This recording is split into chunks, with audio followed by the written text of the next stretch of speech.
peristiwa sebelum Rasulullah diperjalankan oleh malaikat Jibril menggunakan kendaraan yang disebut dengan burak, maka Rasulullah dibelah dadanya.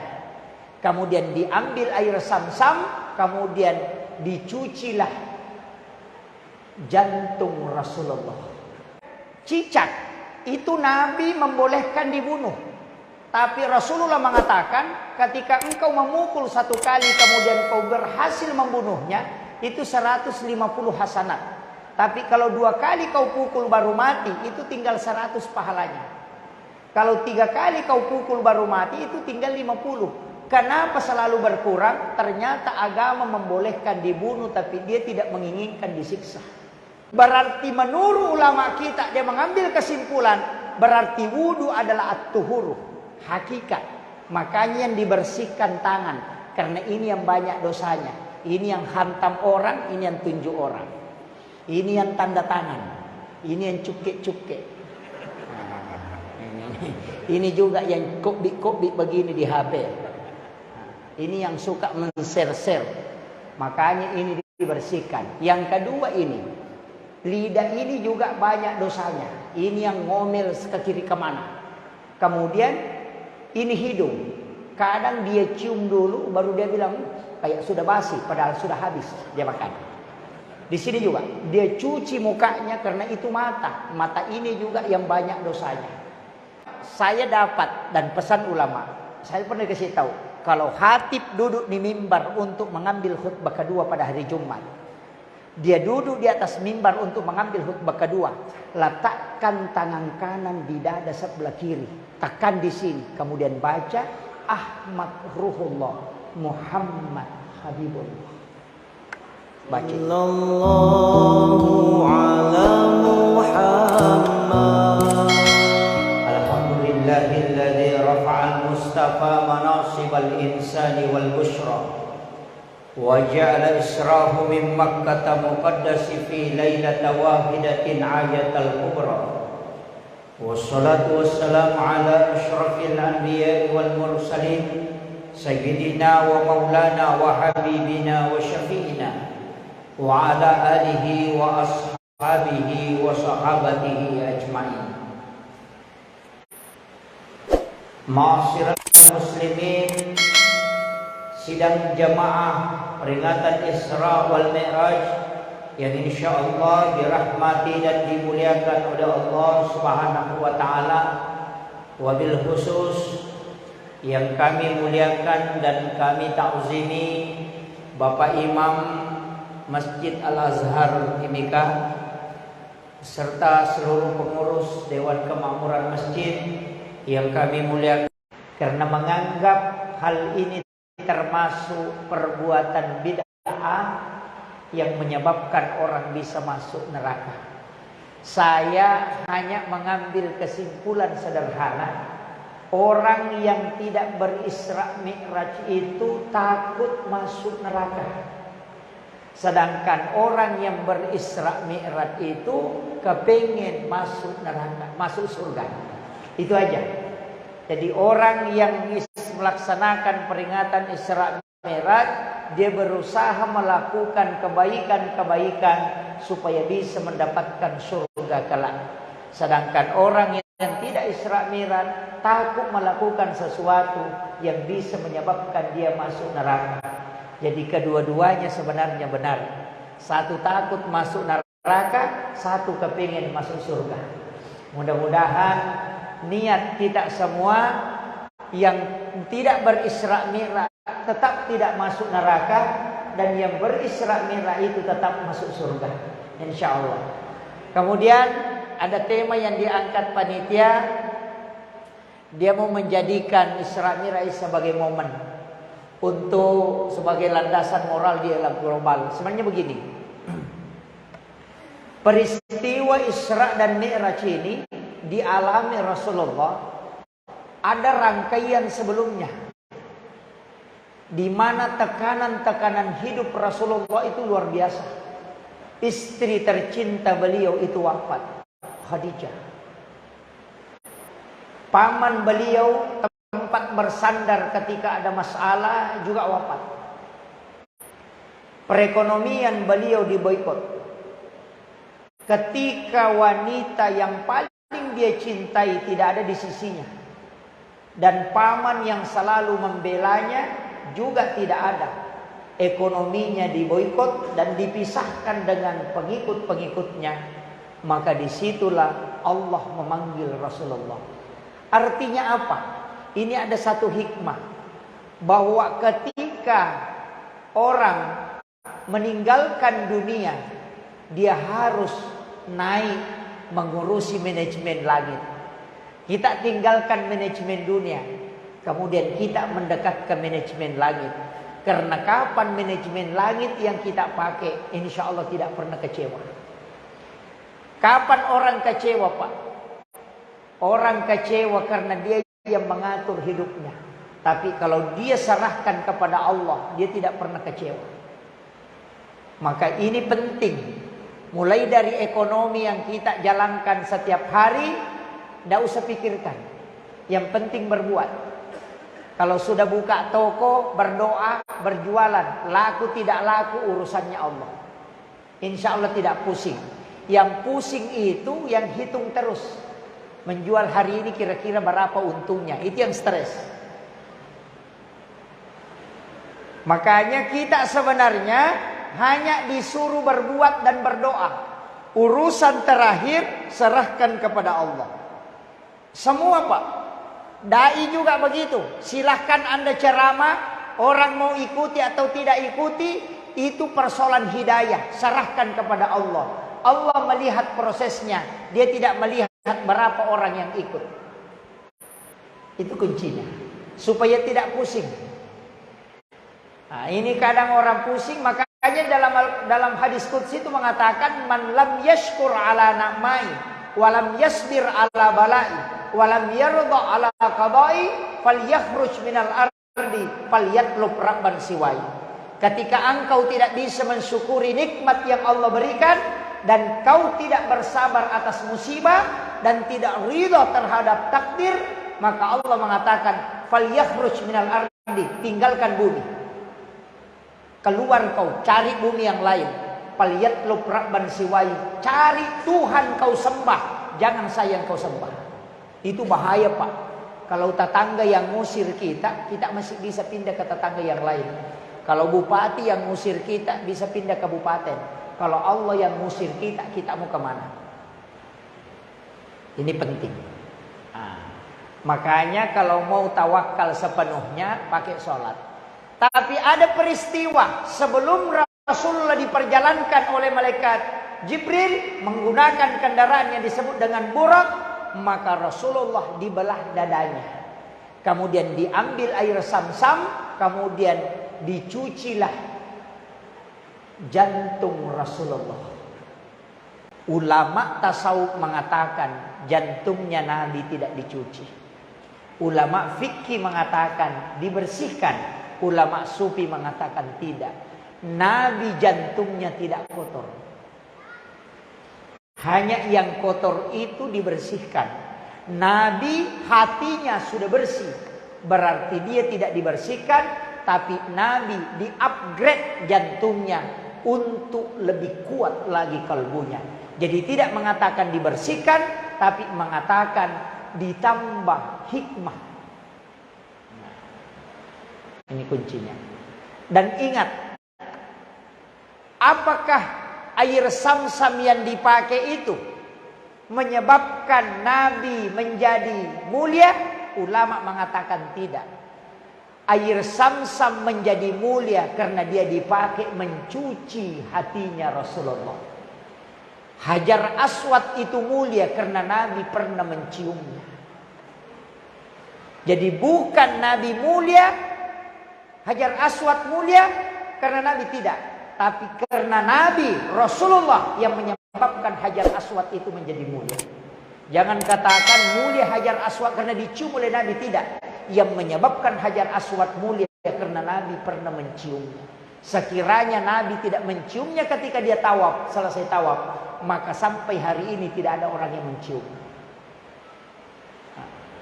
Kemudian Baitul Ma'mur juga demikian. Dia mulia karena dia ditempati oleh Rasulullah.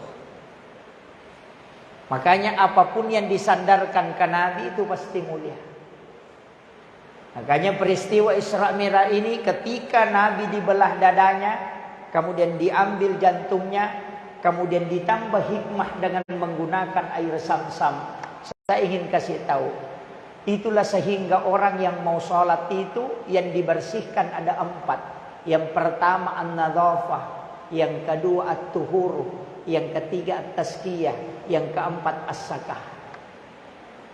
Ini yang 4. An-nadhafatu minal iman, kebersihan adalah sebagian daripada iman. An-nadhafah itu kotoran yang kelihatan oleh mata, sampah. Makanya najis yang melekat pada diri kita bersihkan sebelum sholat. Bersih itu ada 2. Ada bersih karena lahiriahnya, ada bersih karena hakiki.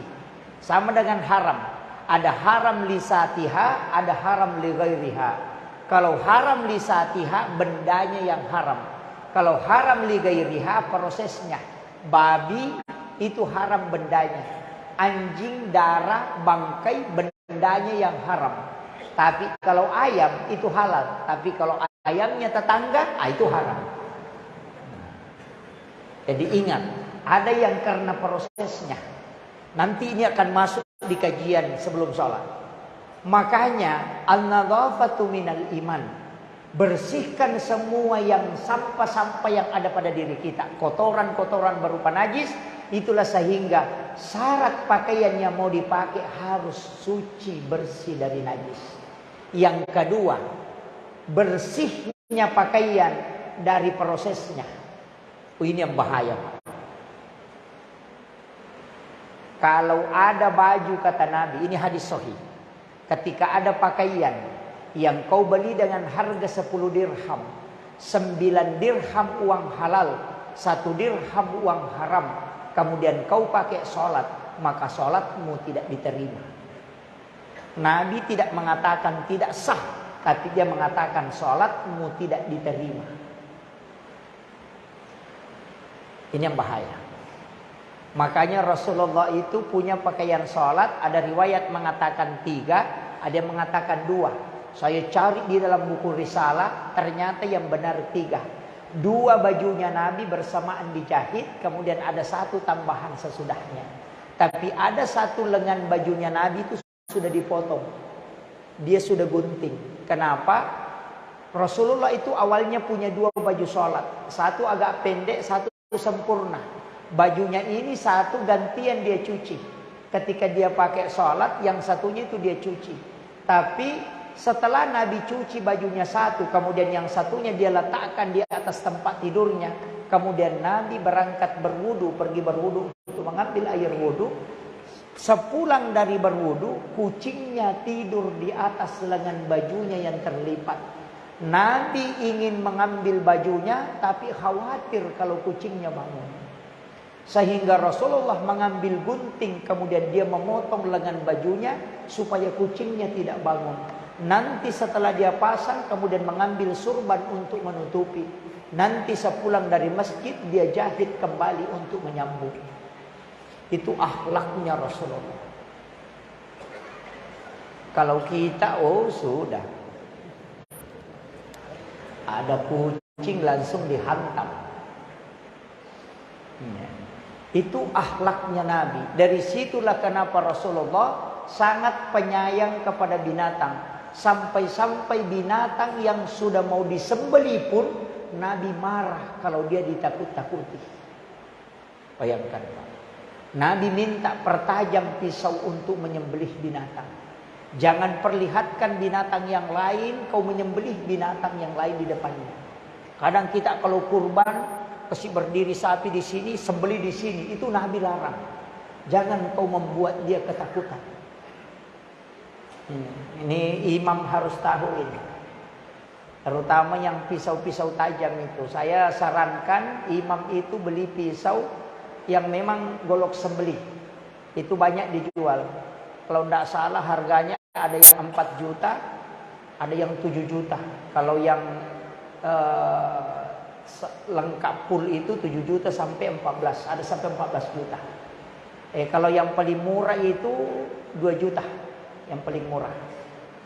Epdik namanya. Itu dari Jerman. Bolar K1110 juga Jerman. Tramontina itu Brasil. Ada juga Damaskus yang di 20 baja digabungkan. Nah, tapi itu yang dipakai orang Arab menyembeli unta. Hanya 1 kali tarik. Dia lewat di bawahnya saja kasih begini.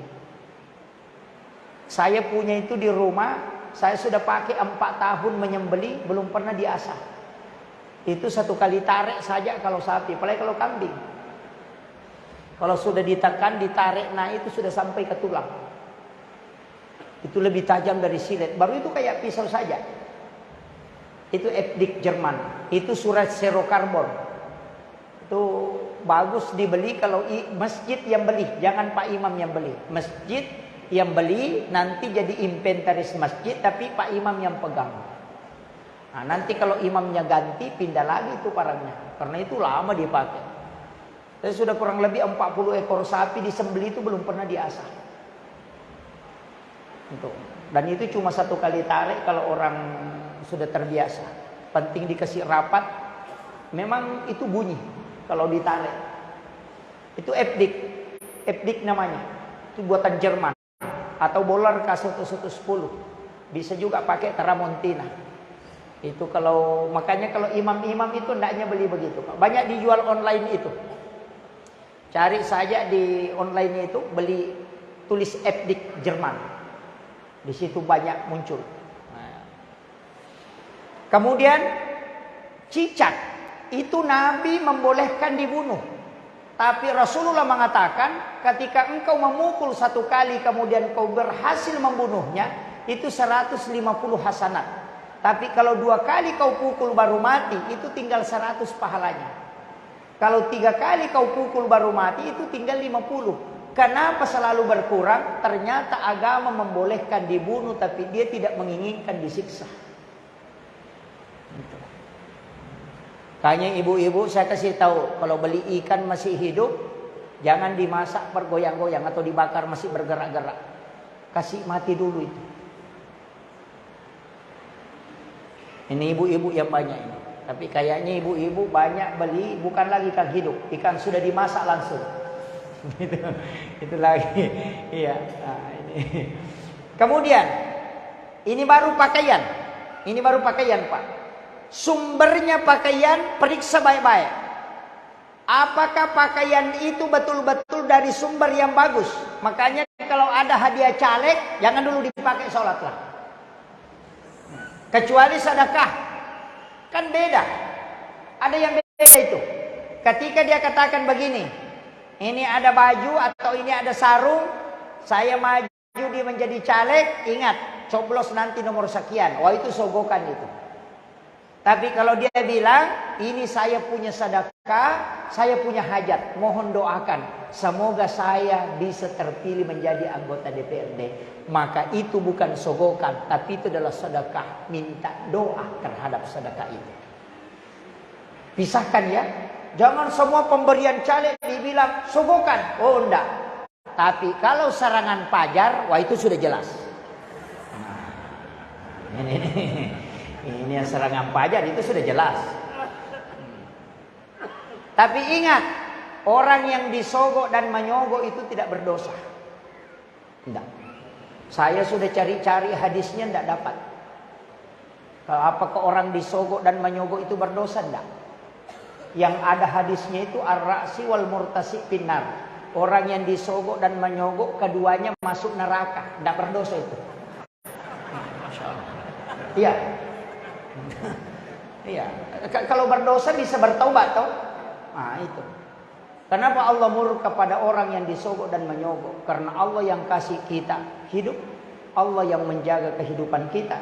Dia berikan oksigen gratis, nitrogen juga gratis, kesehatan jantung yang selalu berdetak tidak pernah berhenti. Tiba-tiba ada yang kasih uang hanya sekian, langsung kita nurut ke sana. Allah pasti murka. Dari situlah kenapa dia berikan balasan neraka kepada orang yang mau menerima sogokan dan orang yang menyogok. Hati-hati, tapi tidak ada di sini, di sana. Tapi kayaknya datang ke sini tadi ya. Ada, insya Allah ini penting. Cuma ada di dalam kitab Fathul Mu'in itu bahwa boleh menggunakan money politik ketika agama diperjuangkan. Misalnya ada dua orang mau maju pemimpin, ini satu kalau maju pasti kampung ini rusak karena kejahatannya. Kalau ini ulama misalnya, dia pasti memperbaiki kampung. Jika harus dibayar kemudian dia bisa naik, maka bayar. Itu bukan sogokan, tapi itu mempertahankan agama. Itu ada kajian ulama seperti itu. Tapi kalau dua-duanya Islam, jangan pakai itu. Nah, ini harus ditahu. Jangan sembarang juga pakai hukum. Kemudian ini pakaian. Makanya saya mengatakan begini, bikin satu pakaian atau dua. Pakaian itu khusus nanti dipakai kalau mau sholat. Selesai sholat, buka baju itu, jangan pakai tidur, jangan pakai jalan kaki kemana-mana, tapi simpan. Nanti mau sholat kembali baru dipakai. Maka pakaian yang seperti itu akan membantu kita khusyuk dalam sholat. Itu kuncinya. Masalahnya biasa perempuan di kampung saya, bukan di sini, di kampung saya. Ia matoro daster na napake mak pejabale. Ia matoro napake mas susu pusa. Itu juga yang dipakai lap ingusnya. Itu juga napake mencuci. Itu juga napake ngapel. Itu juga napake pergi menyapu. Itu juga napake pergi membersihkan semua tempat-tempat kotor. Tiba waktu sholat, dia berwudu, tidak diganti bajunya, cuma dilapisi dengan talkum. Padahal bajunya itu dia malu pakai ke pasar. Tapi dia tidak malu pakai berhadapan dengan Allah. Ini yang bahaya. Ulama kita mengatakan, kalau ada pakaianmu kau malu pakai ketemu Pak Bupati, mestinya kau lebih malu pakai pakaian itu ketemu dengan Allah. Makanya kalau baju sholat, jaga betul-betul. Ini baru baju. Yang kedua ini kan an-nadhafah. Yang kedua at-tuhuru satrul iman.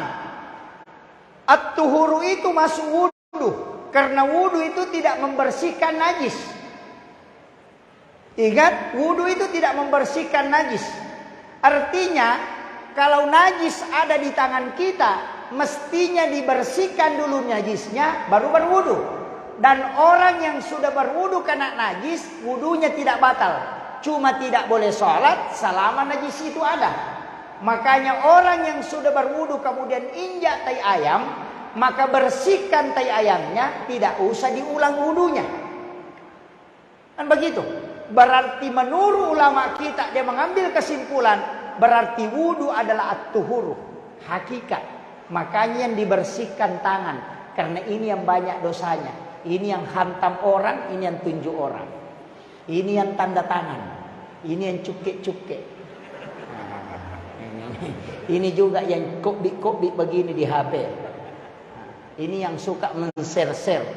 Makanya ini dibersihkan. Yang kedua ini, lidah ini juga banyak dosanya. Ini yang ngomel ke kiri kemana. Kemudian ini hidung. Kadang dia cium dulu, baru dia bilang kayak sudah basi, padahal sudah habis dia makan. Di sini juga dia cuci mukanya karena itu mata. Mata ini juga yang banyak dosanya.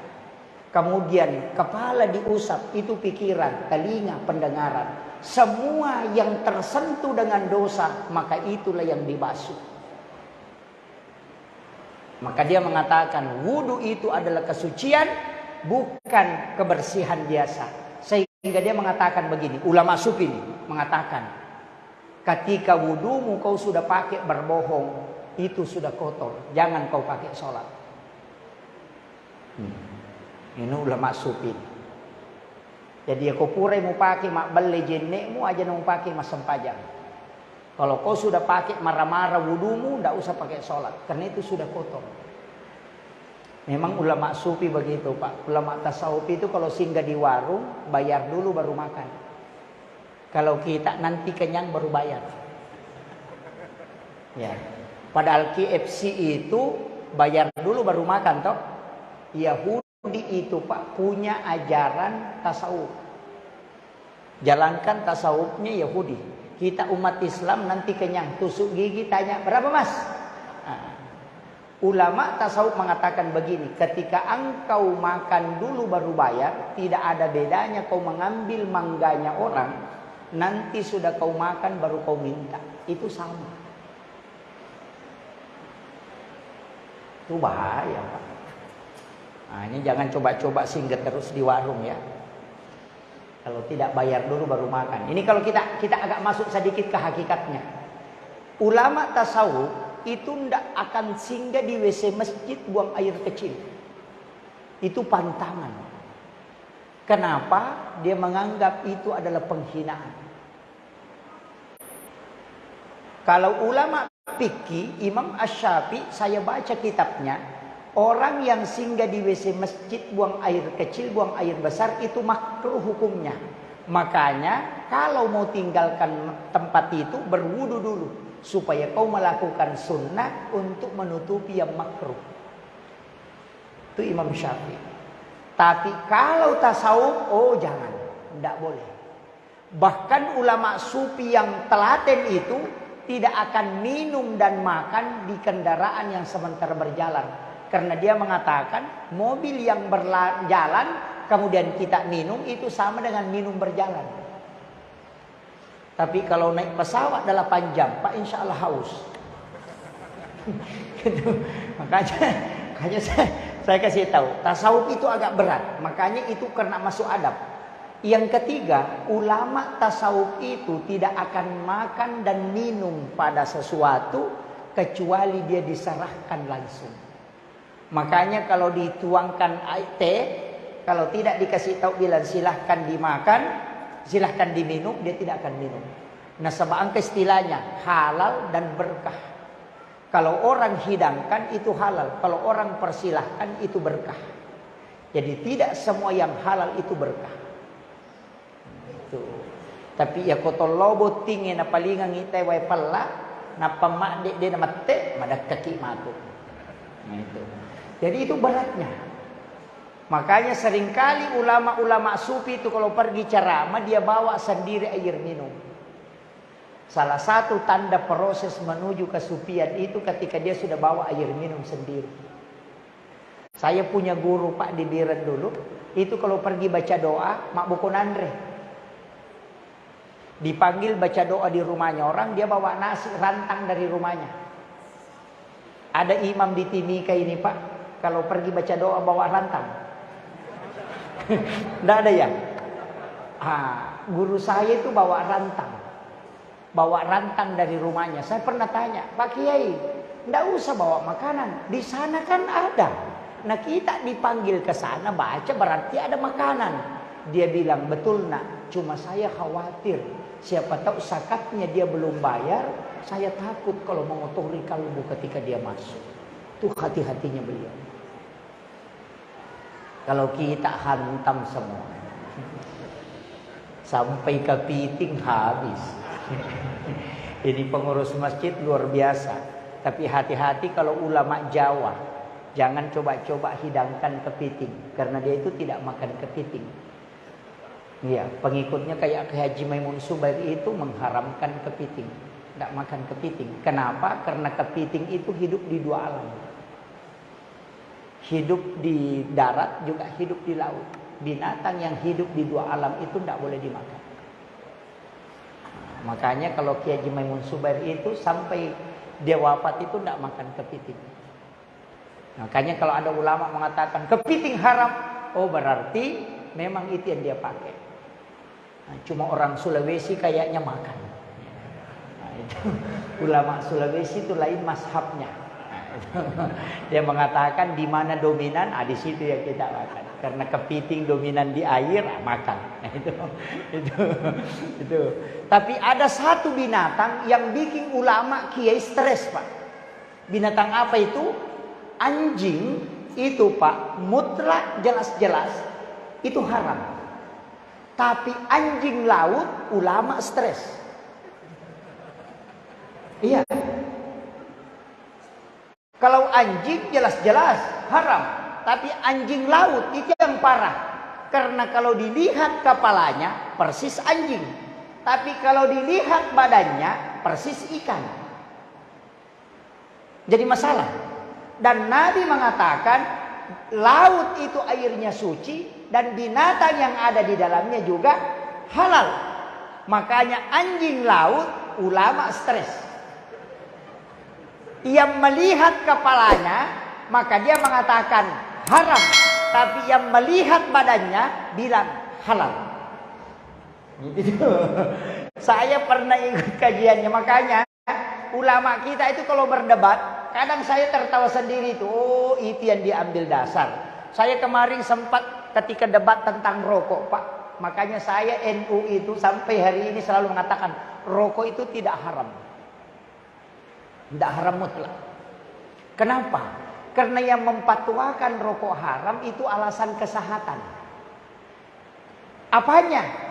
Asapnya.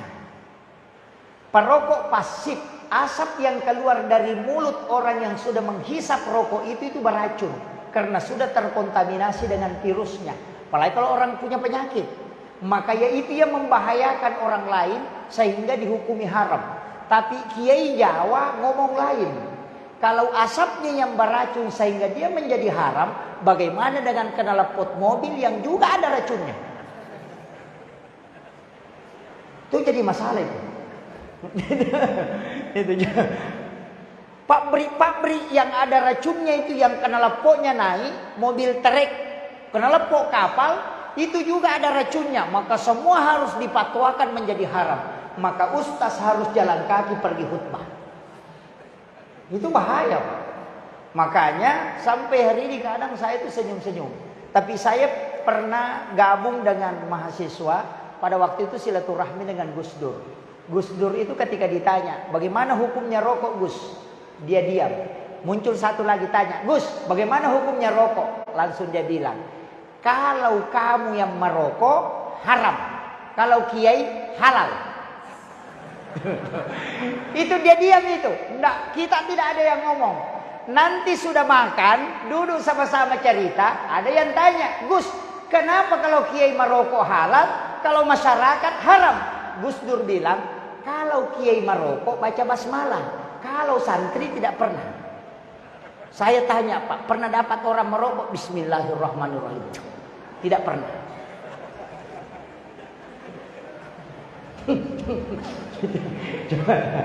Itu Gus Dur itu luar biasa.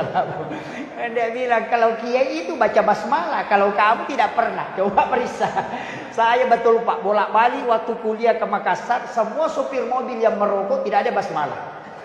Habis 2 bungkus tidak ada basmalah. Saya bilang betul kata Gus Dur ini. Ternyata yang perokok juga di Timika saya perhatikan juga tidak basmalah. ini. Makanya dalam tasawuf itu melihat hakikat. Jadi bersih pakaian lahir batin. Yang kedua yang harus bersih adalah jiwa. Jiwa ini. Makanya orang kalau ada baku bombek dengan tetangganya, oh hati-hati, Pak. Sholatnya tidak bisa khusyuk. Apalagi kalau berdekatan orang yang baku bombek. Bilang kalau saya salam bersamaan kepalanya ke sini, wah ini jadi masalah. Tidak bisa khusyuk. Makanya kalau ada masalah, selesaikan dulu baru sholat. Makanya kong ke ibu-ibu cokdo, jangan lewat 1 waktu sholat. Kalau ngambek, kalau maghrib, jangan kasih sampai isya.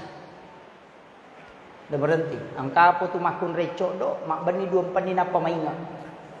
Ada. Itu bahaya itu. Ibu-ibu ini jangan bikin susah suami, Pak. Jangan kasih susah suami. Karena suami ini tekanannya luar biasa. Apalagi mencari perekonomian sekarang susah, Pak. Ibu-ibu ini kadang terlalu banyak ongkosnya kalau di kampung saya karena bajunya tidak pernah cukup. Makanya majelis taklim di kampung itu biasa ibu-ibu stres. Karena 2 kali pengajian ganti seragam lagi. Iya. Makanya bukan majelis taklim tapi majelis seragam. Iya. Tapi di Mimika ini insya Allah tidak. Ada yang paling parah, belum lunas ongkos jahit yang dulu, menjahit lagi. Nah, itu ada, itu yang bahaya, Pak.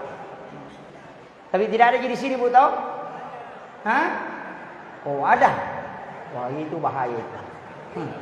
Ya, itu bajunya perempuan memang tidak ada habisnya, Pak. Laki-laki itu jasnya biasa 10 tahun tidak diganti.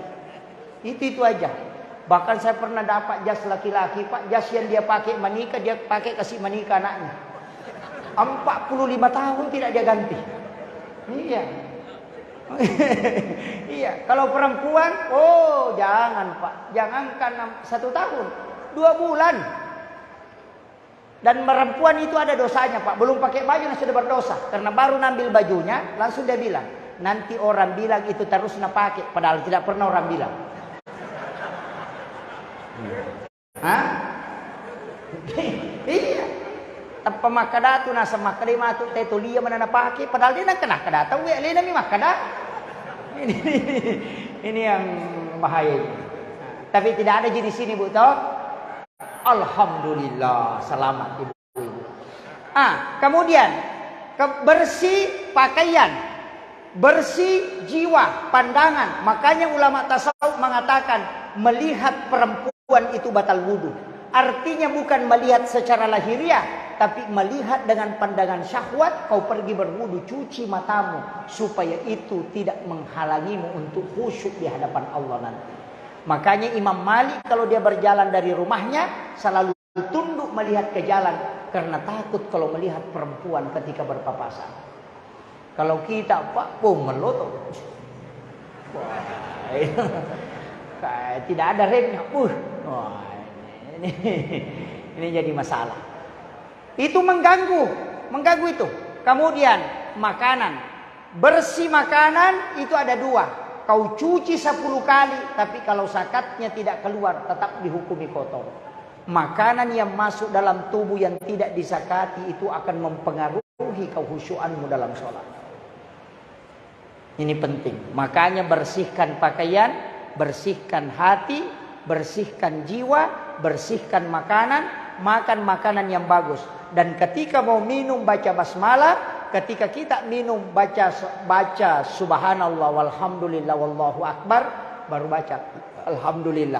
Versi yang kedua, bismillahirrahmanirrahim minum, baru alhamdulillah. Bismillah lagi, baru minum, baru alhamdulillah. Setiap kalimat tasbih yang masuk ketika kau makan dan minum itu akan membantumu untuk menjadi khusyuk ketika engkau sholat. Ini penting, Pak. Cuma kadang kita kalau minum 1 kali angkat, langsung bismillahirrahmanirrahim. Saya pernah dapat orang minum, Pak, botolnya diangkat, mulutnya saja yang goyang. Itu saya bilang pengalaman juga ini. Setengah botol habis itu cuma gerak-gerak saja. Saya bilang itu yang tidak boleh. Sama gitu perempuan kalau makan tidak boleh mengangkat bibirnya. Kalau mengunyah, tak boleh membuka, tak boleh buka. Itu tidak boleh. Kalau makan, menutup bibir, kemudian mengunyah itu. Kalau laki-laki boleh terbuka. Itu hikmahnya Nabi larang itu. Wanita kalau makan, pada saat membuka, menyuap, terbuka mulutnya. Tapi kalau mengunyah, tutup mulut. Begitu, Ibu. Ini. Kenapa? Karena itu caranya supaya suaminya pengantin baru setiap malam. Itu hikmahnya. Sudah mengerti? Bibir perempuan itu terkoneksi dengan bibir yang satu. Itu baru mengerti dia. Lambat betul. Ini baik. Itu hikmahnya. Makanya ada beberapa hikmah itu. Apalagi kalau orang cari rezeki. Jangan coba-coba gunakan pakaian yang sementara dipakai sebagai lap. Jangan. Kadang handphone itu dilapkan di baju. Kacamata itu diambil baru dilapkan begini. Itu akan menolak rezeki selama 40 hari. Jangan coba-coba. Apalagi pakaian yang sudah dipakai. Alasan mau dicuci. Kemudian dijadikan lap. Pantangan betul itu. Kemudian jangan membuat pakaian itu bermalam di luar rumah. Pakaian yang dicuci jangan coba-coba kasih bermalam di luar rumah. Karena itu jin akan tempati. Dari situlah biasa ada orang sakit dadanya kemudian mati. Mengatakan mempedi merona mati, itu jin pakaian. Itu bahaya. Bahkan ada saya dapat riwayat bahwa sebaiknya pakaian yang sudah bermalam di luar rumah itu dicuci kembali sebelum dipakai. Termasuk pakaian yang tergantung di dalam kamar bermalam 2 malam 3 malam itu harus dikibaskan sebelum dipakai. Karena itu ditempati jin.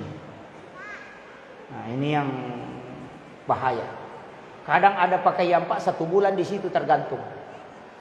Nareko makun rekut tuh. Kemudian makanya Nabi itu tidak banyak bajunya. Baju besi, baju yang dipakai sehari-hari, baju sholatnya 3. Baju besinya Nabi nanti itu kan digadaikan. Nabi melakukan perjalanan. Saya sudah bahas tadi di sana bahwa Nabi itu dari Makkah ke Madinah. Dari Madinah ke Bukit Tursina. Dari Bukit Tursina baru ke Baitul Lahmi. Baitul Lahmi baru ke Masjidil Aqsa. Nabi menjadi imam di Masjidil Aqsa. Seluruh Nabi dan Rasul menjadi makmum di belakangnya. Kalau ada imam Pak, nah yang makmum orang mati di belakangnya, bagaimana kira-kira? Rasulullah yang jadi makmum di belakangnya adalah para nabi yang sudah wafat setelah. Kecuali ada nabi yang tidak wafat, yang turun ke situ. Nabiullah Isa alaihissalam. Yang diangkat ke langit kedua. Rasulullah naik, ketemu Nabi Adam, ketemu Nabi Yahya, ketemu Nabi Idris, ketemu Nabi Yusuf, kemudian ketemu Nabi Harun, kemudian ketemu Nabi Musa, di langit ke-7 ketemu Nabi Ibrahim, langsung ke Sidratil Muntaha. Jibril tidak bisa mendampingi. Naiklah Rasulullah ketemu dengan Allah. Apa ucapannya Rasulullah? At-tahiyyatul mubarakatus salawatut thayyibatu lillah. Kemudian Allah menjawab, Assalamu alayka ayyuhan nabi wa rahmatullahi wa barakatuh. Di situ Nabi sujud tersungkur. Karena Allah menjamin Assalamu alayka ayyuhan nabi wa rahmatullahi wa barakatuh.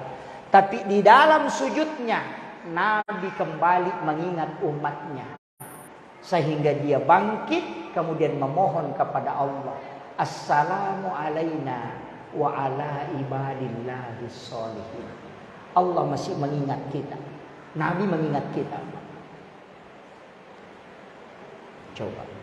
Rasulullah mengingat itu. Seandainya ketika Allah mengatakan Assalamu alayka ayyuhan nabi wa rahmatullahi wabarakatuh, baru Nabi mengatakan Alhamdulillah, kita tidak ikut. Tapi Rasulullah tidak. Dia sujud memohon kepada Allah. Apa yang dia minta? Assalamu alayna, keselamatan atasku. Wa ala ibadillahi sholihin. Itu Rasulullah.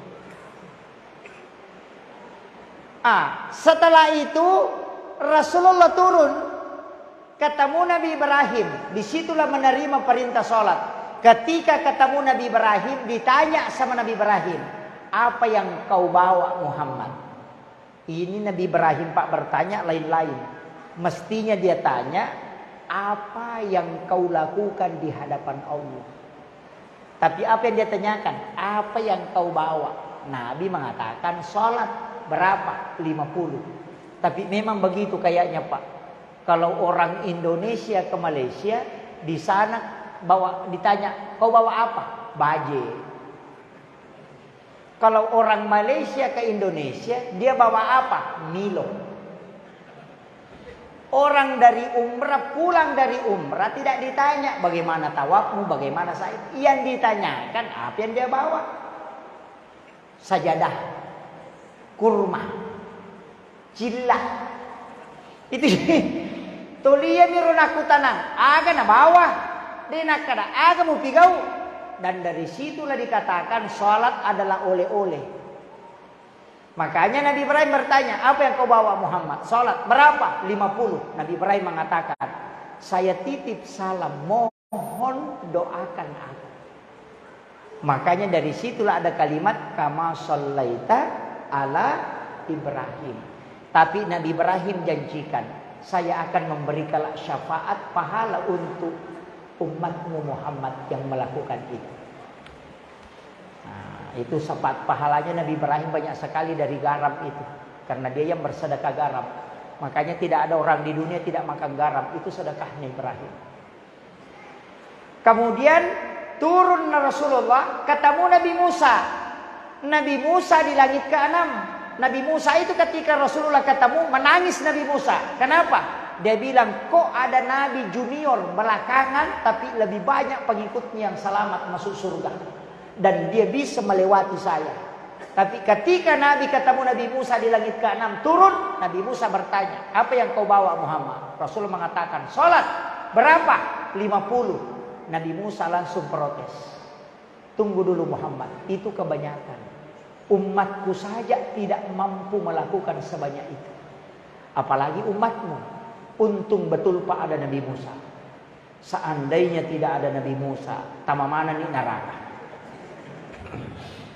Yang paling parah yang saya pikirkan Pak, muazzin. 50 kali mau bolak-balik azan, astagfirullah. Tidak duduk di rumahnya, kembali lagi. Nah, ini makanya, tapi itu muazzin Pak luar biasa. Karena satu-satunya pegawai masjid, pengurus masjid yang besar jaminannya masuk surga itu muazzin. Mengalahkan imam. Jadi kalau pilih Pak, mau pilih pekerjaan cepat masuk surga jadi muazzin. Nabi mengatakan man a'zana hamsa salawatin summa mata pada halal jannah. Siapa yang azan 5 waktu kemudian mati maka dia masuk surga. Man a'zana hamsa sana, siapa yang azan 5 tahun kemudian meninggal wajib alaikumul jannah, wajib dia masuk surga. Bukan imam, muazzin Pak, 5 tahun muazzin. Tidak ada yang ganti-ganti, wajib masuk surga. Saya pernah tanyakan sama guru tak Pak Prof, kenapa muazzin itu dijamin masuk surga tinggi sekali jaminannya, padahal imam belakangan? Dia bilang, oh memang lebih tinggi muazzin. Karena itu muazzin tidak pernah ada muazzin terlambat. Pernah lihat muazzin sudah azan orang baru datang? Tidak pernah. Kalau imam dia sesudah azan orang baru datang. Yang kedua, muazzin itu pasti menunggu waktu sholat. Yang ketiga, muazzin itu sholat sunnahnya lengkap. Sudah azan dia sholat. Tapi sekarang Pak banyak macamnya muazzin. Ada juga muazzin masih pakai helm dia sudah azan. Karena terlambat. Saya pernah dapat Pak. Tapi ada yang parah di kampung. Masjid waktu azan. Saya putar ke masjid, terkunci semua pintu. Tapi itu azan. Saya buka kerang air, tidak ada air menyala, tidak ada air mengalir. Banyak teh cicak. Saya lihat di mana ini orang azan. Saya bilang, oh mungkin di dalam. Saya lihat sandalnya juga tidak ada. Saya duduklah di situ di dekat pintu masjid menunggu kapan dia buka. Sudah azan belum berhenti. Langsung ada anak muda jalan, dia tidak pakai baju dari pos ronda. Langsung dia tanya, bikin apa di situ Pak? Saya bilang, saya mau sholat. Tadi sudah azan dan tidak, ini masjid terkunci. Dia bilang, oh memang dikunci Pak. Nanti maghrib baru buka. Saya bilang, ada orang azan tadi. Dia bilang, tidak. Itu kabalnya menara, dia sambung ke rumahnya. Ternyata dia azan di rumahnya, sambung ke menara. Saya bilang, ini juga masjid kita apalagi ini dibangun lagi. Saya selalu kasih tahu, usahakan ada uang kita masuk kalau membangun masjid, biar tidak banyak. Orang yang paling beruntung yang ada bangunannya di masjid itu. Ustaz itu Pak paling belakangan masuk surga. Bisa paling belakang. Karena datang ke masjid ceramah ambil uang masjid. Yang bahaya. Iya. Itu bahaya. Saya pernah ditegur sama guru tak. Makanya saya kalau dipanggil ceramah Pak itu tidak pernah berangkat 2 orang 3 orang. Guru tak bilang, kalau dipanggil kau ceramah kau sendiri yang jalan. Kalau kau bertiga, 3 jadi ongkosi, 1 yang ceramah. Yang 2 itu makan uang masjid. Itu pesannya guru tak. Makanya saya hati-hati betul itu. Ini berat. Makanya paling bagus itu Pak, kalau ada penceramah diambil kalau Ramadan, ada imam kita kontrak kalau Ramadan, jangan ambil uang saldo masjid. Caranya bikin amplop bagikan ke jamaah. Tulis memang di situ untuk impak untuk imam tarwih dan penceramah. Itu saja yang dipakai. Jangan gabungkan dengan uang masjid. Karena di dalam uang masjid itu ada uangnya anak yatim, ada uangnya fakir miskin. Dia ingin melihat masjidnya bagus, padahal dia butuh juga membeli beras, tapi dia sedekahkan. Datang ustaz, dikasih, dia belikan bakso. Wah, ini yang pahala. Itu teguran ulama kita itu luar biasa, Pak. Makanya saya selalu sampaikan, di masjid dekat pondok saya itu, saya selalu kasih begitu. Setiap imam tarwih dengan saya memang bagikan amplop. Saya tulis namanya, Hajianu saya kasih. Nanti datang di masjid dibaca, Hajianu 5.000, pasti malu dia. Masa Hajianu 5.000? Karena kadangkala juga kalau karena Allah yang memanfaatkan yang si kikir ini. Karena Allah betul. Nah, ini betul. Ini makanya ada metode itu yang kita bisa pakai. Kemudian Rasulullah ketemu Nabi Musa. Nabi Musa mengatakan, Muhammad, kau naik minta kepada Allah. Naiklah Rasulullah, dikurangi 5. Dengan penuh gembira Rasulullah turun. Ketemu Nabi Musa lagi. Nabi Musa katakan, berapa Muhammad? Rasulullah mengatakan, sudah dikurangi 5 Musa. Nabi Musa mengatakan, itu masih banyak. Naik kau lagi minta kurang. Naik lagi Rasulullah minta, dikurangi lagi 5. Turun lagi tinggal 40. 9 kali Nabi bolak-balik, tinggal 5. Nabi Musa mengatakan, tanya, Muhammad, berapa lagi? Rasulullah mengatakan, tinggal 5 Musa. Nabi Musa bilang, naik kau lagi minta. Rasul berpikir, setiap saya 1 kali naik dikurangi 5, ini tinggal 5. Kalau saya naik berarti habis. Maka wajar Nabi tidak naik. Rasulullah mengatakan, ya Musa, aku sudah berat dan malu di hadapan Allah. Coba, apa kata Nabi Musa? Ini kalimatnya Nabi Musa yang saya dapat Pak di kitab. Apa kata Musa? Ahmad Ruhullah, Muhammad Habibullah. 2 kalimat ini yang sangat dalam maknanya Pak. Nabi Musa mengatakan Ahmad Ruhullah. Itu akalnya Nabi Musa. Karena Nabi Musa tidak pernah melihat Allah di dunia. Hanya mendengarkan kalimat-kalimatnya Allah. Tapi dia tidak pernah melihat wajah Allah. Rasulullah ketemu langsung dengan Allah. Makanya dia mengatakan Ahmad Ruhullah. Di dalam nurnya Muhammad aku bisa melihat nurnya Allah. Itulah yang dinikmati Nabi Musa karena Nabi bolak-balik. Cucu kita Pak, kalau kita sangat sayang, kita senang kalau dia bolak-balik. Diakali supaya dia tidak pulang. Dikasihlah kue, dikasihlah ini. Itu caranya Nabi Musa mengakali Rasulullah. Supaya dia menikmati betul wajahnya Rasulullah dengan melihat cahaya Allah di situ. Yang kedua, Nabi Musa mengatakan, Muhammad Habibullah. Betul Muhammad, engkau adalah kekasihnya Allah. Kami Nabi yang bicara langsung dengan Allah. Semua Nabi sudah dikasih aturan oleh Allah. Tidak ada yang tawar kecuali engkau. Coba. Nabi Ibrahim diberi syariat, langsung dia terima. Karena Allah sudah bilang, sekian dia terima. Nabi Musa dikasih tahu, sekian dia terima. Suruh puasa, sekian dia terima. Rasulullah dikasih 50, dia tawar sampai kurang. Sehingga Nabi Musa mengatakan, Muhammad Habibullah, engkau betul kekasih Allah. Karena begitu sayangnya Allah kepadamu, aturan yang dia sudah tetapkan dia kurangi atas permintaanmu terus. Ini Pak. Untung ada Nabi Musa. Tapi apa hikmahnya Pak? Saya dapat dan pesan ulama. Saya pernah kasih tahu.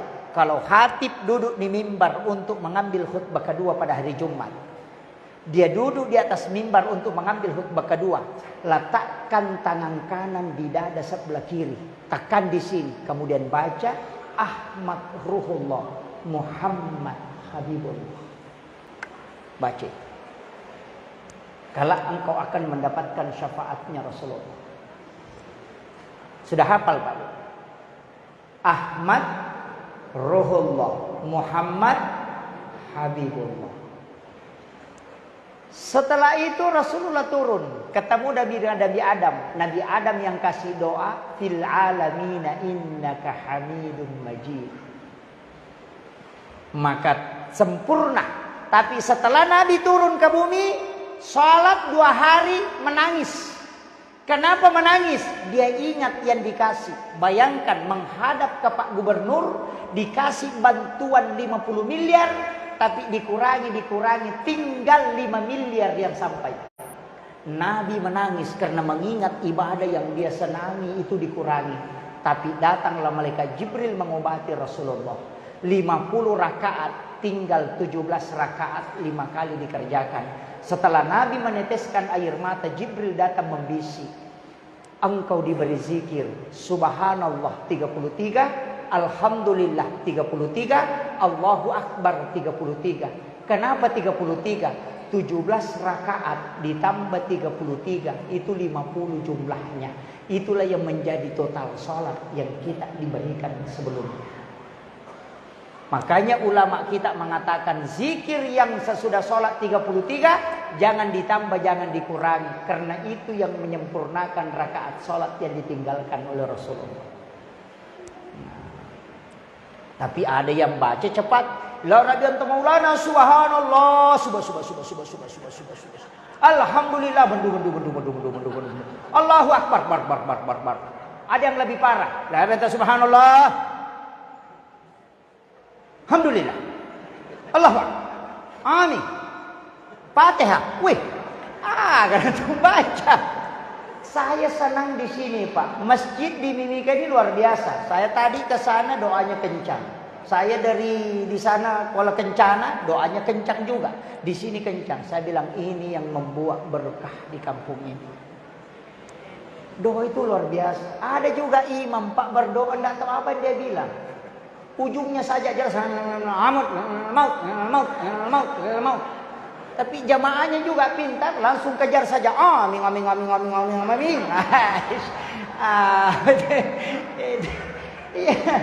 Ada juga yang begitu. Imamnya tidak jelas, makmumnya juga tidak jelas. Iya, maka dari mana? Makmumnya bilang amin. Ada juga ujungnya saja mautnya saja. Makmumnya bilang amin. Kalau saya tidak diterima. Iya, kenapa? Kita saja kalau meminta begitu pasti tidak dikasih. Tes migora. Datang ke rumahnya orang, mau gak kasih menikah nak, aku pinjak cakir bira kami jangan beli, tapi baru satu bilang, ya nak, pasti tidak dikasih. Gitu. Kan begitu. Makanya berdoa itu perbaiki. Makanya kita meminta, dan kalau meminta Pak, jangan ganti doa sebelum 40 hari. Jangan ganti. Malaikat itu kan melapor hari Kamis. Hari Senin kita puasa karena kelahiran Nabi. Hari Kamis karena di situ pahala di store, doa di store. Jadi kalau berdoa hari Senin baru dicatat, Selasa dicatat, Rabu dicatat, Kamis baru dilapor. Kalau hari Senin minta sepeda, Selasa minta motor, hari Rabu minta mobil, malaikat stres. Iya, kan begitu, kan belum dilapor.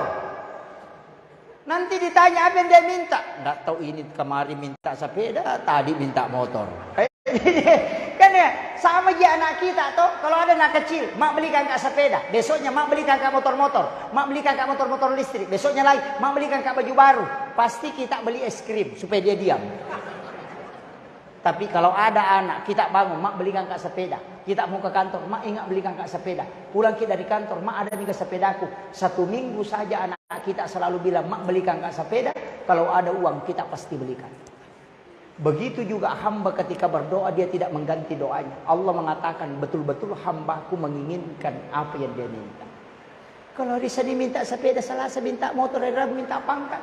Malaikat belum coret, maka ganti lagi, dicoret lagi. Ini harus ditahu. Kan begitu.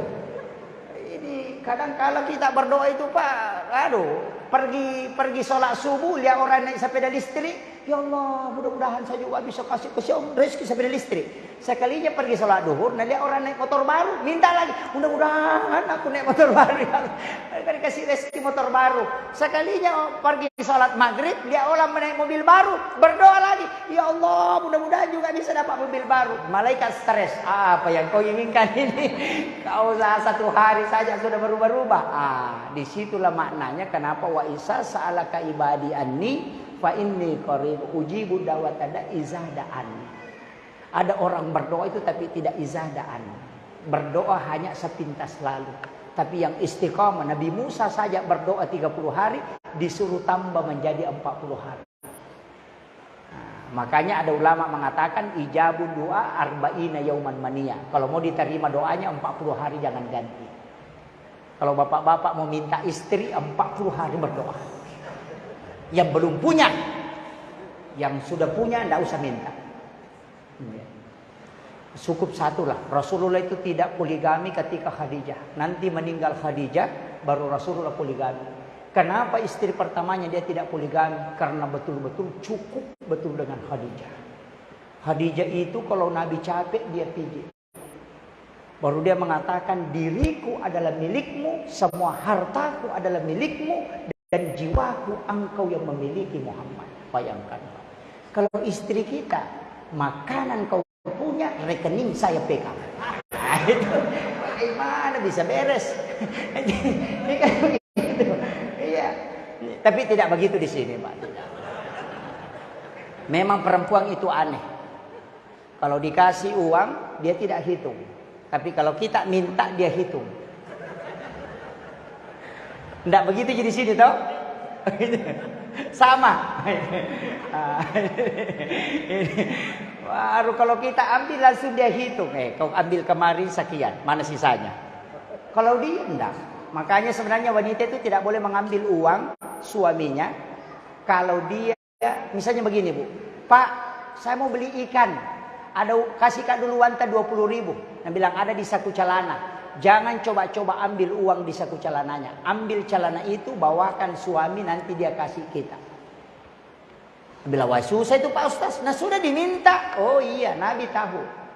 Kalau wanita minta uang 20.000, nah uang 100 nah dapat, tidak ada kembalinya. Dia sudah tahu. Ya. Perempuan di kampung saya Bu, bukan di sini. Tapi insya Allah sama-sama yang ada di sini. Iya. Semua perempuan begitulah. Kecuali yang betul-betul jujur. Tapi wanita itu luar biasa Pak. Kasih uang nah dia yang pegang. Karena ada juga laki-laki itu dia yang pegang uangnya. Kalau ada laki-laki dia yang pegang uangnya, bacakan surah Yasin. Iya. Iya, orang Arab dia memang pegang uangnya. Kenapa? Karena orang Arab laki-lakinya yang belanja.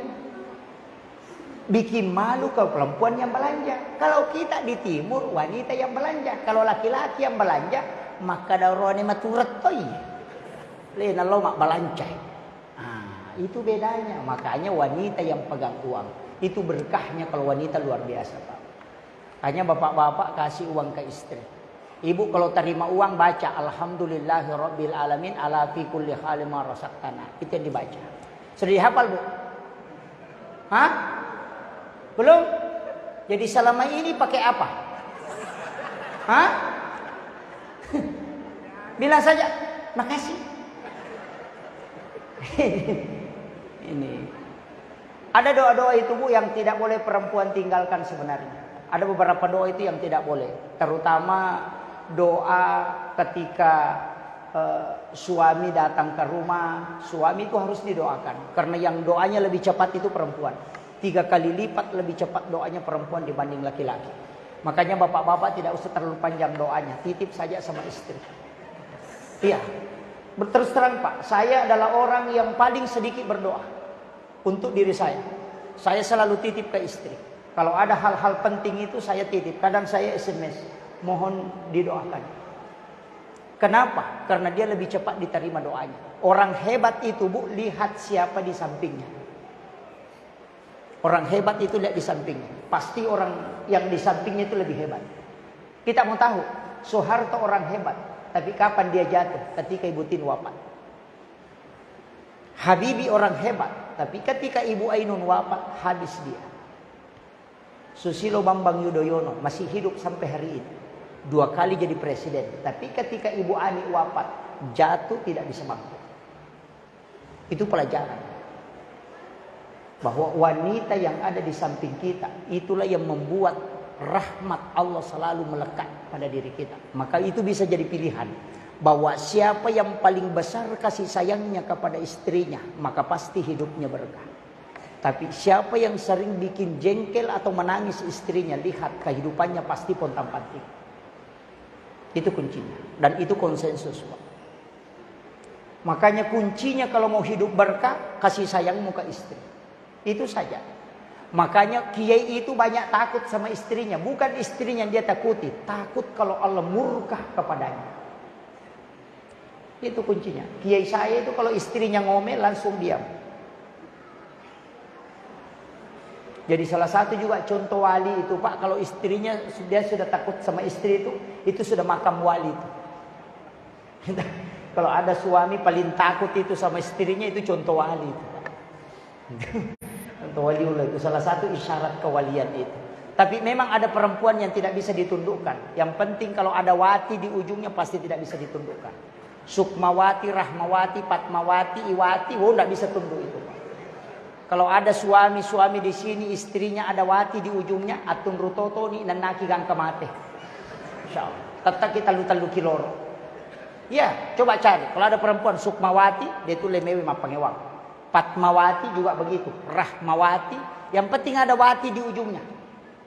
Pasti panenakam. Ya.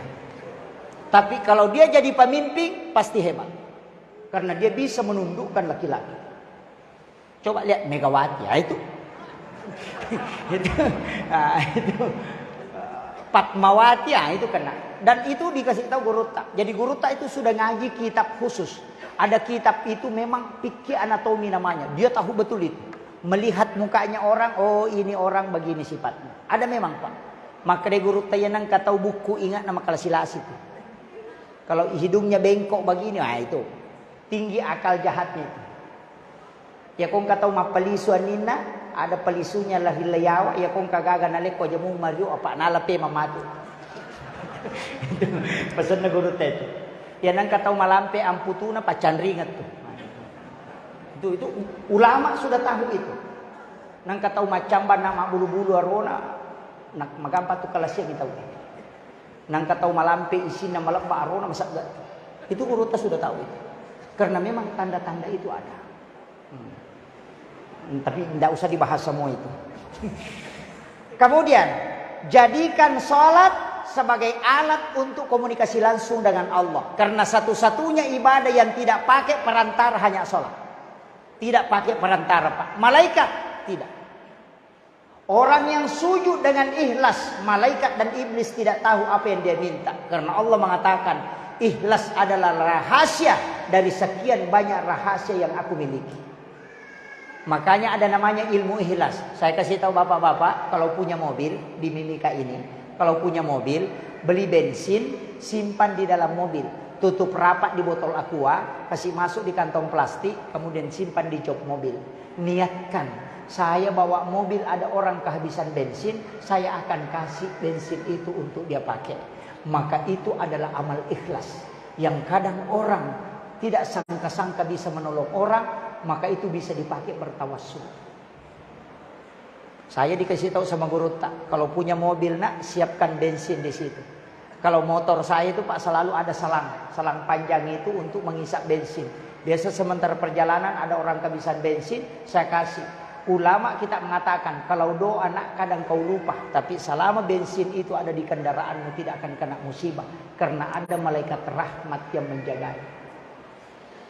Itu ilmunya ulama. Tapi ada tapinya. Kalau ngisi bensin kendaraan jangan patok. Jangan bilang 100.000, 200.000, jangan. Bilang saja isi pol. Atau bilang isi saja. Saya tidak pernah bilang 10.000, 20.000, tidak pernah. Itu pesan guru saya. Kalau kau nanti nak isi bensin, kalau ada kendaraanmu, pokoknya kasih tahu, jangan patok, kasih tahu saja isi. Kalau kau sudah lihat, oh ini sudah hampir 20.000, kalau 20.000 Jumat ke situ bilang stop. Baru kau kasih, bilang ambil sisanya. Kenapa? Ulama kita mengatakan setiap bensin yang masuk ada sedekahmu, namona tunua pitawi kendaraanmu dek tonan riap. Itu pesannya. Dan terbukti Pak, motornya 2 rumah terbakar, di tengah-tengah ada motor mengantarai, 2 motor ini terbakar, di tengahnya terbakar, cuma motornya yang tidak. Makanya orang yang bagus zakatnya Pak, api tidak mau membakar. Makanya kalau ada pedagang yang terbakar rumahnya, berarti zakatnya itu salah-salah. Tapi kalau tidak terbakar berarti bagus zakatnya.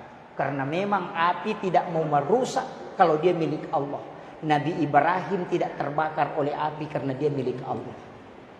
Maka titip kepada Allah hartamu supaya dia selamat. Itu kuncinya. Tapi bagaimana Pak Ustaz? Suami mau dititip sama Allah. Iya, ada doanya juga. Tapi saya kasih tahu, ini ilmu dari Guru Tak. Saya cari di hadis tidak dapat. Kalau mau beli kendaraan, beli hari Senin. Kalau mau beli kendaraan, beli hari Senin. Jangan beli hari Jumat. Kenapa kalau hari Senin? Karena rezeki ditetapkan di hari Senin. Kalau kau beli kendaraan hari Senin, insya Allah tidak hancur, sudah ada penggantinya. Tapi jangan salah paham Pak. Kalau menikah hari Senin tidak tua, nah ada penggantinya. Jangan. Cukup kendaraan. Yang kedua, pesannya Guru Tak. Kalau kau mau daftarkan anakmu masuk sekolah, daftar hari Selasa. Supaya dia bisa berhasil. Kenapa hari Selasa? Karena ilmu diciptakan di hari Selasa. Itu pesan beliau. Saya betul mengatakan, oh ternyata betul juga ya. Makanya itu ada ilmunya. Tapi kalau kendaraan, jangan coba-coba beli hari Jumat. Magai, pasti nampak rasa-rasa kok. Karena hari Jumat bukan untuk harta, tapi itu untuk ibadah. Itu kuncinya. Makanya ulama kita itu menggariskan itu. Tapi saya cari hadisnya tidak dapat. Kemudian yang terakhir, salat saya mengatakan jadikan sebagai komunikasi langsung. Makanya ada salat Pak, namanya salat hajat, ada salat musafir, ada salat istihara, ada salat taubat. Kenapa ada doa taubat? Kenapa pakai salat? Kalau doa masih bisa terhalang, tapi kalau salat langsung tembus kepada Allah. Makanya salat adalah alat, bukan tujuan. Ketika engkau punya masalah, maka ambil air wudhu, sujud, minta di dalam sujudmu. Orang sekarang kalau dapat masalah, kasih masuk di Facebook. Langsung bikin status, hatiku hancur, menyesal aku, padahal sudah 5 cucunya. Datang orang yang suka mengganggu, bikin komentar, sabar saya. Ini yang bahaya. Perlu hati-hati. Makanya ulama kita mengajarkan dalam kehidupan ini jadikan sholat sebagai alat untuk komunikasi langsung. Tapi sholat itu Pak ada hikmahnya masing-masing. Saya tadi katakan terakhir sholat sunat subuh. Kalau sholat sunat subuh, alam nasrah rakaat pertama, alam tarakai rakaat kedua, itu untuk panjang umur dan sekaligus tidak akan kena penyakit tulang, termasuk penyakit lutut dan punggung. Kalau ada biasa sakit-sakit punggungnya, itu yang kita baca pada sholat sunat subuh. Alam nasrah dan alam tarakai pada rakaat kedua. Alam nasrah rakaat pertama, liila fi Quraisyin rakaat kedua. Ini untuk anggota dewan, para pejabat, ini yang kita amalkan. Alam nasrah rakaat pertama, liila fi Quraisyin rakaat kedua. Tidak ada musuhmu yang bisa mencelakaimu. Itu hadis Nabi saya dapat di kitabnya Imamul Ghazali. Yang ketiga, Qul ya ayyuhal kafirun rakaat pertama, Qul huwallahu ahad 3 kali pada rakaat kedua. Sama kalau kita bersedekah emas seperti bumi besarnya. Itu di kitab Hasinatul Asrar. Itulah makna rakaatanil fajri khairum minad dunya wa ma fiha. Mana yang kita mau pakai? Pak Burpadilah kah? Atau pakai salama? Atau sedekah emas seperti bumi besarnya? Atau mau ambil semua? Kalau mau ambil semua, alam nasrah rakaat pertama baru kuliah kafirun 1 kali. Rakaat kedua, alam tara kaifa li ila fi Quraisyin baru qul Allahu 3 kali. Kita sudah dapat 10. Itulah yang disebut dengan wirid sholat sunnah subuh. Kalau sholat sunnah musafir, angkat kedua tangan, sudah salam. Jangan langsung sentuh badan. Angkat kedua tangan, lihat ujungnya. Dari tangan kanan. Innalladzi farada alaikal qur'ana la radduka ila mi'ad. Baru kita tiupkan, usapkan badan. Yana tunasa tawi wujuri bolan. Sayyidina Ali karamallahu wajhah mengatakan, siapa yang membaca doa ini sesudah sholat sunnah musafir, tidak akan patah tulangnya, darahnya tidak akan menetes, kulitnya tidak akan sobek hingga dia kembali di tempatnya. Taplah di Pak Dongan lah. Hah? Aja nana ya rota pakai. Kan ada orang Bugis begitu. Baru dia lihat begini. Oh enggak, pakai itu. Sholat sunnah musafir 2 rakaat, angkat kedua tangan, pas lurus dengan badan, lihat di sini. Ke sini baru kembali. Baru tiup, usapkan badan. Baca doa itu. Innalladzi farada alaikal qur'ana la radduka ila mi'ad. Taplah ni. Depa sak baraki. Ya. Itu doa pendek, tapi itu luar biasa manfaatnya. Itu diberikan ke Sayyidina Ali karamallahu wajhah. Kenapa Ali disebut karamallahu wajhah, Pak? Karena dikeramatkan wajahnya. Karena dia tidak pernah melihat kemaluannya selama hidupnya. Sehingga disebut karamallahu wajhah. Kita, Pak, kemaluannya orang yang mau dilihat. Makanya tidak bisa keramat. Itu karamallahu wajhah itu dari situ. Bahkan berubah bacaan salat Rabbana lakal hamd menjadi sami Allahu liman hamidah dari kalimat Allahu Akbar, itu gara-gara Sayyidina Ali. Itu sedekahnya Sayyidina Ali, Pak. Ketika dia kehabisan makanan, dia masih bisa bersedekah. Malaikat Jibril uji dengan memberi uang 600 dirham langsung. Itu Sayyidina Ali. Makanya sedekah yang paling bagus itu kalau sudah habis uang, tinggal itu sedekahkan. Habis baru minta, dikasih itu. Karena selama ada uang di kantong, kita mengatakan ada ji, biar tidak ada tetap ada. Itu tidak beruntawakal. Maka ini yang penting saya sampaikan. Mudah-mudahan ini ada hikmahnya. Kalau tidak ada, kita bisa ambil dari awal sampai akhir. Satu hal yang saya akan sampaikan, sholat ini jangan coba-coba pernah tinggalkan, Pak. Sesibuk apapun kita tetap sholat. Sejelek apapun akhlak kita tetap sholat. Kenapa? Karena sholatlah yang menyebabkan kita bisa mendapatkan rahmat dari Allah. Rasulullah akan mengenali orang yang sholat. Makanya disebut mu'hul ibadah. Kepalanya ibadah. Kalau ada orang mati tidak ada kepalanya, pasti kita tidak kenal. Tapi kalau lihat kepalanya pasti dikenal. Makanya orang yang sholat akan dikenal oleh Rasulullah di hari kemudian. Karena kepalanya ibadah adalah sholat. Itu kuncinya. Makanya jangan tinggalkan, Pak. Kalau tidak bisa sholat sendiri, datang ke masjid. Kalau tidak tahu bacaannya, ia nak kampak na imange kampak tu ni insyaallah ya, diterima gitu. Aja na tamala saulu makada magang. Katoto to makada makada rutu na balalin ro na dikana lolongang. Kude ni sangisa na sampajang kapodagi makada tanya gapi palolonga pun kana balang. Nah, itu. Kalau sudah lutut, sudah lecet, lidi sudah lecet, itu sudah ada didapat. Daripada kau tidak sholat. Makanya kalau ada kepala desa tidak bikin laporan, pasti ditangkap. Kalau ada laporannya biar salah tetap diperiksa dulu. Nah itu kalau kau sholat ada diperiksa, kalau tidak sholat langsung ditunjuk, langsung masuk ke sana. Sudah. Makanya sholat itu kuncinya. Akhirul kalam, wallahul muwaffiq ila aqwamit thoriq. Assalamualaikum warahmatullahi wabarakatuh. Sallallahu ala Muhammad.